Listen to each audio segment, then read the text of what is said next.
Hello guys, welcome back to my channel और आप देख रहे हैं भूषण अनफिल्टर्ड। सो गाइस, आज हम लोग एक बहुत ही बढ़िया मूवी का रिव्यू करने वाले हैं। उस मूवी का नाम है छावा।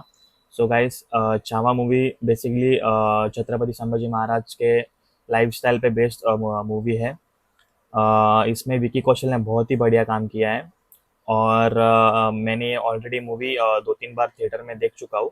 और बिकॉज़ मैं मुंबई महाराष्ट्र से हूँ तो मैं ज़्यादा रिलेट कर पाता हूँ छत्रपति संभाजी महाराज से एज अ महाराष्ट्रियन। सो आज हम लोग इनका एंट्री सीन तक देखने वाले हैं मूवी। So let's start. दुनिया के बाकी हिस्सों में जब इंसान अपने वजूद के लिए लड़ रहा था, तब भारतवर्ष में महान संस्कृति का निर्माण हो रहा था, जहां हर धर्म के लोग एक परिवार की तरह रहते थे। पर इस मंदिर को बाहरी आक्रमणकारियों की नजर लग गई। शाहजी राजे भोसले परिवार में जन्म ले रहा था। इस धरती को औरंग के जुल्मों से बचाने जिन्होंने जो राजमाता जिजाऊ है, वो छत्रपति शिवाजी महाराज की माँ है। तो अगर सिर्फ बेसिकली उनके ऊपर एक मूवी बनाएंगे ना, तो वो भी इतना पावरफुल मूवी होगा। बिकॉज क्योंकि अ, जितना भी छत्रपति शिवाजी महाराज के बारे में सबको पता है, उनकी जो सोच है, उनके जो विचार है, वो उनके माँ की तरफ से उनको आए हैं। क्योंकि उनके पिताजी तो ज़्यादा घर पे मतलब उनके साथ नहीं रहते थे, क्योंकि वो भी मुगल एम्पायर के अंडर ही वर्क करते थे, मतलब काम करते थे।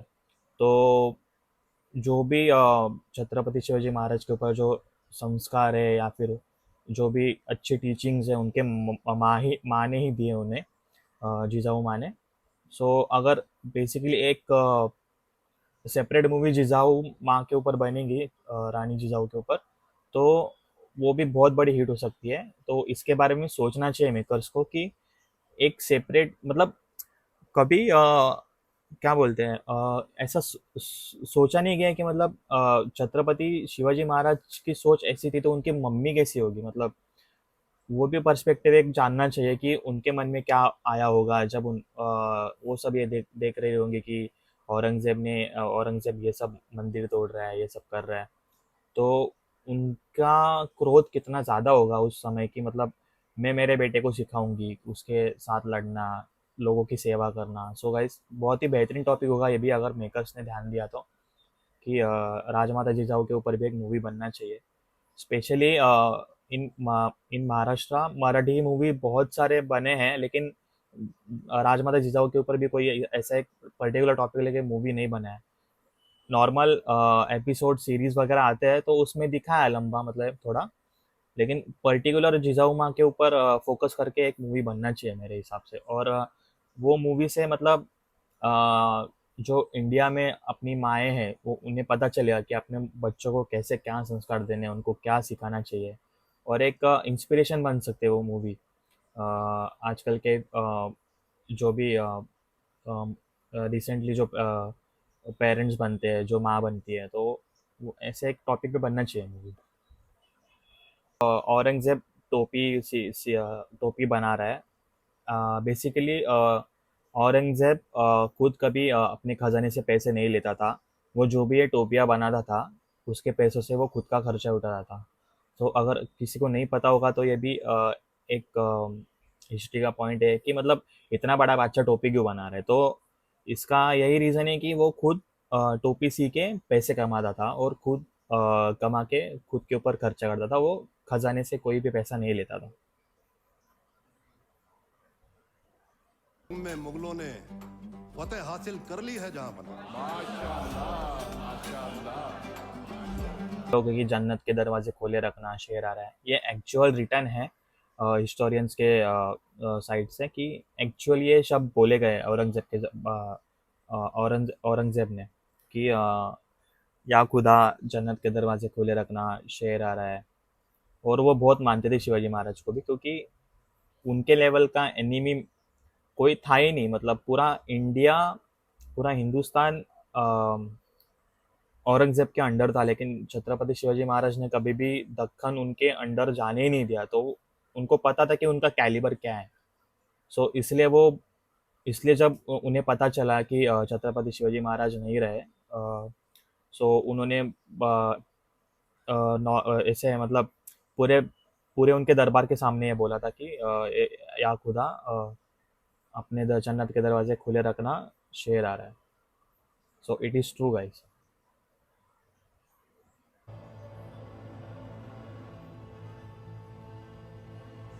जश्न मनाओ।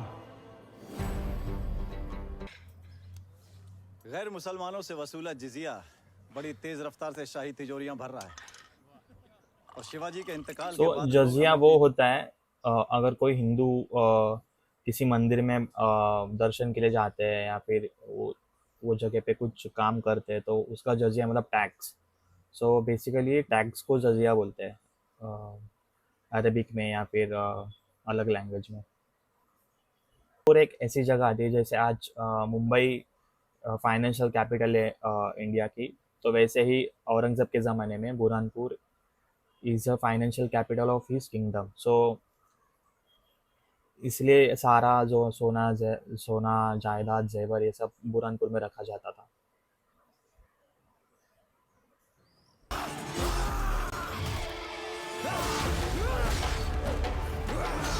आप नोटिस करो, आपको पता नहीं आप मूवी कैसे देखते हो, लेकिन मैं मूवीज़ बहुत बारीक तरीके से देखता हूँ और मुझे मूवीज़ के बारे में मतलब एकदम कट टू कट देखना मूवीज़ मुझे बहुत पसंद है। मैं ऐसे ही ऐरा गैरा कंटेंट नहीं देखता हूँ।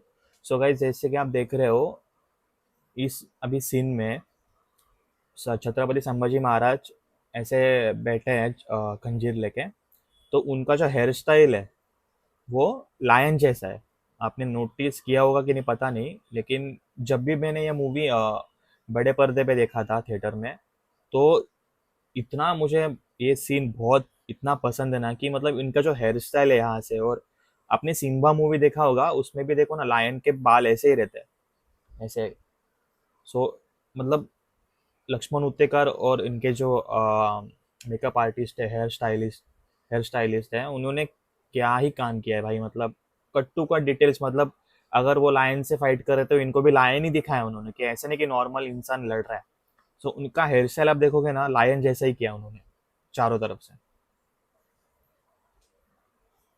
और मुझे ये सीन क्यों अच्छा लगा, ये सीन मतलब छत्रपति संभाजी महाराज के ऊपर मराठी में भी मूवीज बने हैं, तो लेकिन उसमें कैसा दिखाते हैं कि एक तो लो बजट होने के कारण वीएफएक्स इतना अच्छा नहीं होता है, और ऐसे दिखाते कि डायरेक्ट वो फाइट कर रहे हैं, मार दिया और फाड़ दिया ऐसे दिखाते। लेकिन इसमें थोड़ा लॉजिक डाला है कि पहले उन्होंने शेर को जख्मी किया, उसका पेट फाड़ा, जैसे अभी देखा आपने, तो मतलब अगर आप शेर का थोड़ा पेट फाड़ रहे हो उसका, तो वो थोड़ा वीक हो जाएगा।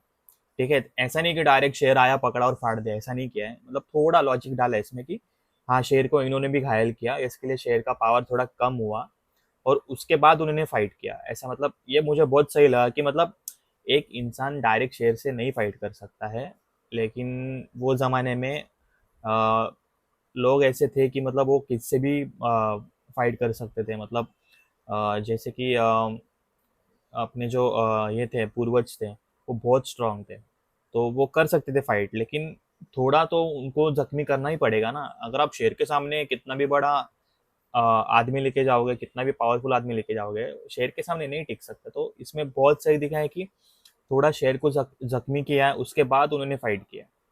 और ये एक्चुअली सीन है, मतलब सीन नहीं बोल सकता, ये एक्चुअली रियलिटी है कि उन्होंने एक बार फाइट किया था शेर के साथ। तो आपको इंटरनेट पे उनके बहुत सारे ऐसे इमेजेस दिख जाएंगे कि वो शेर को फाड़ रहे हैं, मतलब शेर का जबड़ा फाड़ रहा है, ऐसा बहुत सारे दिख जाएंगे आपको।